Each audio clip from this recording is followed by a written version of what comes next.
নমস্কার বন্ধুরা, এই দেখো তোমাদেরকে দেখাই, এটা আমার সেই অ্যামারিলিস লিলি গাছ। এর মধ্যে দেখো কত সুন্দর কিন্তু ফুল আসতে শুরু করে দিয়েছে। এগুলো কিন্তু কুঁড়ি, এই যে দেখতে পাচ্ছ এগুলো হচ্ছে কুঁড়ি। দেখো 1 2 3 তিনটে কুঁড়ি এসে গেছে অলরেডি। এখন আমাদের পরিচর্যা কি করতে হবে? এখনের পরিচর্যাটা কিন্তু খুব সাধারণ পরিচর্যা, কিন্তু এটা অবশ্যই করতে হবে, না হলে কিন্তু গাছটার অনেক ক্ষতি হয়ে যাবে এবং ফুলটা নাও ফুটতে পারে।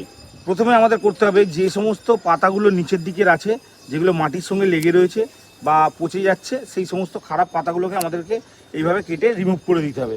দেখো আমরা এইভাবে কেটে বাদ দিয়ে দিচ্ছি, ঠিক আছে? তাহলে কী হবে, জলের সংস্পর্শে এসে এগুলো পচে যাওয়ার যে ভয়টা আছে সেই ভয়টা থাকবে না। দেখো টোটাল গোড়াটা কিন্তু আমি পরিষ্কার করে দিই। এরপর আমরা হালকা হালকা করে একটু গোড়াটাকে নরম করে দেবো। দেখো আমার মাটিটা ভেজানোই ছিল, হালকা হালকা করে ঘুরিয়ে ঘুরিয়ে এইভাবে আস্তে আস্তে একটু নরম করে দিতে হবে।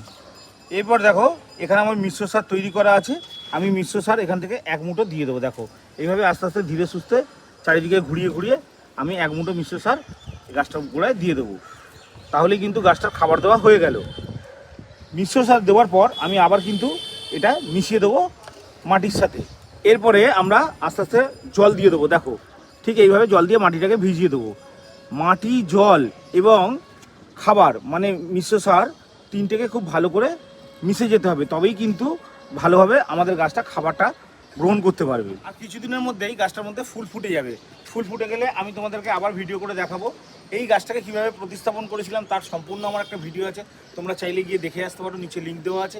এবং মিশ্র সার কীভাবে তৈরি করতে হয় তারও একটা লিঙ্ক দেওয়া আছে নিচে, তোমরা চাইলে দেখে নিতে পারো। এটা সেই গাছটা যেটা আমি তোমাদের প্রতিস্থাপন দেখিয়েছিলাম। আজকে কতটা বড় হয়ে গেছে তোমরা দেখতে পাচ্ছ।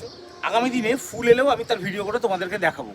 আর যদি ভিডিওটা ভালো লেগে থাকে তাহলে একটা লাইক করে দিও, বন্ধুর সাথে শেয়ার করো। আর তুমি যদি আমার চ্যানেলে নতুন হয়ে থাকো তাহলে অবশ্যই চ্যানেলটা সাবস্ক্রাইব করে রেখো। দেখা হচ্ছে পরবর্তী আরও একটা ইন্টারেস্টিং ভিডিওর সাথে। নমস্কার।